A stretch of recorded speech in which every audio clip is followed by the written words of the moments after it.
Rudransh education YouTube channel पर आपका एक बार पुनः स्वागत है। हिंदी शिक्षण से संबंधित भाषाई विकार को लेकर आपके सामने उपस्थित हुआ हूँ। आइए शुरू करते हैं।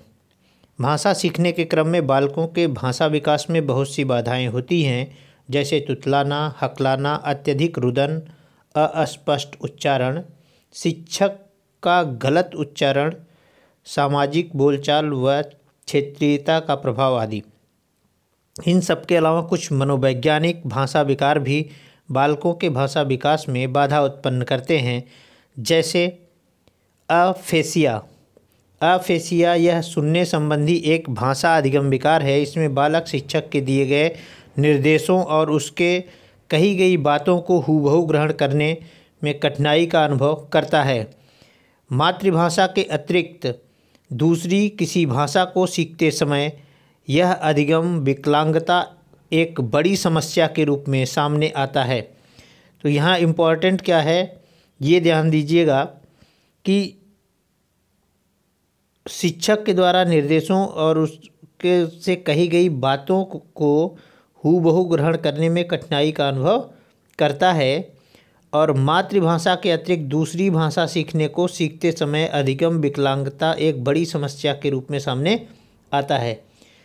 प्रश्न आपसे जो सीटेट में प्रश्न पेडागाजी हिंदी का बनेगा, वहाँ पे क्या होता है कि आपसे पूछ लेता है, प्रश्न ये पूछता है कि शिक्षक के द्वारा कही गई बात को हूबहू ग्रहण करने में अगर बालक को या किसी नाम को ले लिया जाता है कि रवि को कठिनाई का अनुभव हो रहा है, तो वो किस प्रकार के भाषाई विकार से ग्रसित है। तो ऐसे प्रश्न पूछे जाते हैं।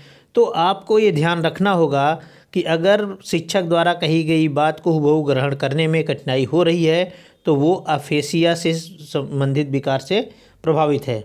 ठीक है। डिसलेक्सिया।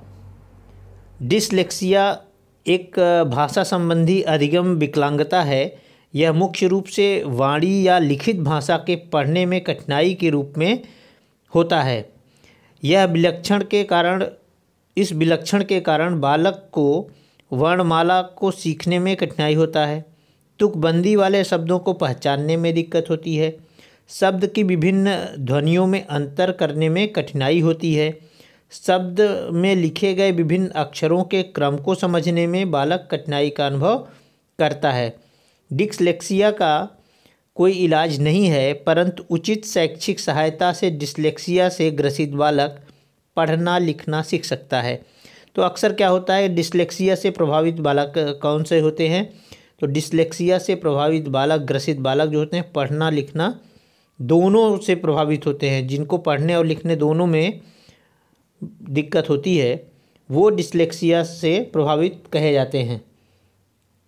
और जो पिछला 69,000 शिक्षक भर्ती हुआ था, उसमें इसी प्रश्न को लेके विवाद है कि पढ़ने और लिखने का जो विकार होता है वो क्या है।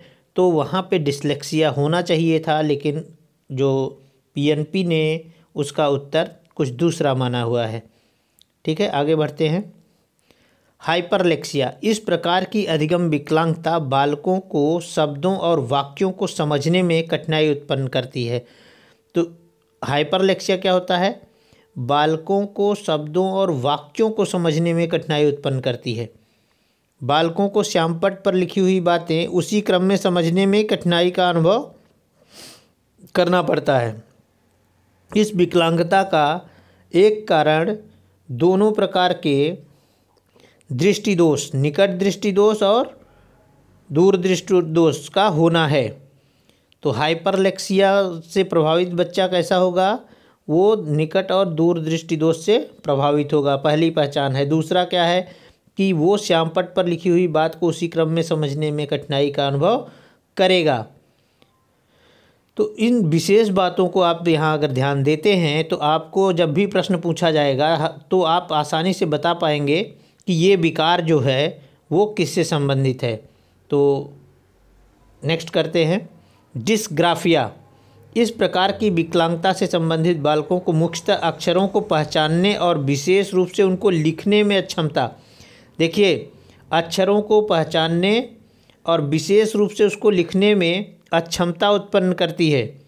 लेखन दोष ग्रसित बालक ग्रह और गृह में स और बड़े स में व और ब में विभेद नहीं कर पाता है।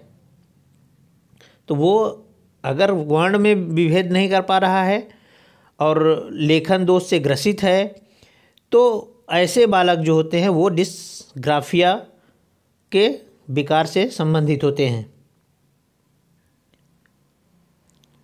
आइए कुछ प्रश्न देखते हैं जो कि पूर्व में पूछे गए हैं सीटेट में। तो लेखन कौशल से संबंधित दोष, तो लेखन कौशल से संबंधित दोष, अभी आपने देखा कि जो डिस्ग्राफिया है वो सही होगा इसमें, क्योंकि लेखन संबंधी दोष में डिस्ग्राफिया ही आता है।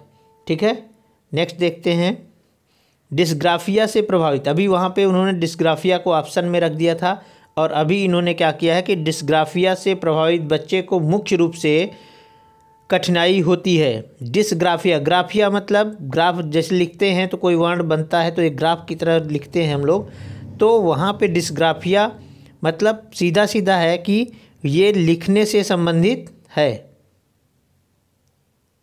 ठीक, नेक्स्ट करते हैं। अमित पढ़ते समय कठिनाई का अनुभव करता है। पढ़ते समय, लिखने और पढ़ने दोनों में अगर कठिनाई का अनुभव कर रहा है तो क्या हो जाएगा, डिसलेक्सिया हो जाएगा।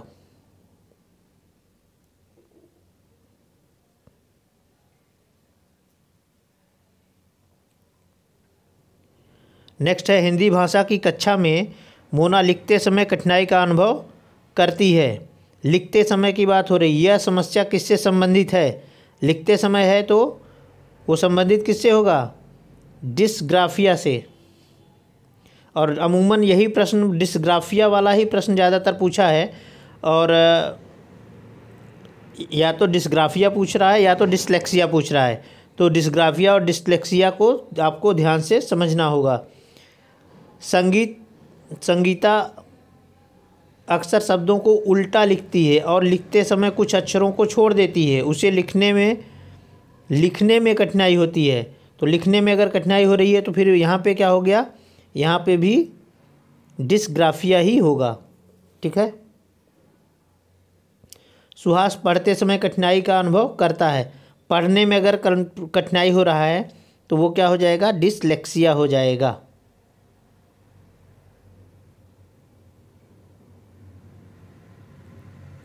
सुहेल को पढ़ने में कठिनाई होती है लेकिन उसका अवबोधन पक्ष बेहतर है।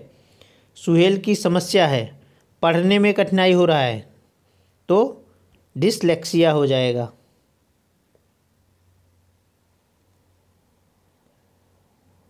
तो ये थे कुछ प्रश्न जो कि सीटेट में पूछे गए थे, भाषा विकार से संबंधित कुछ प्रश्न थे।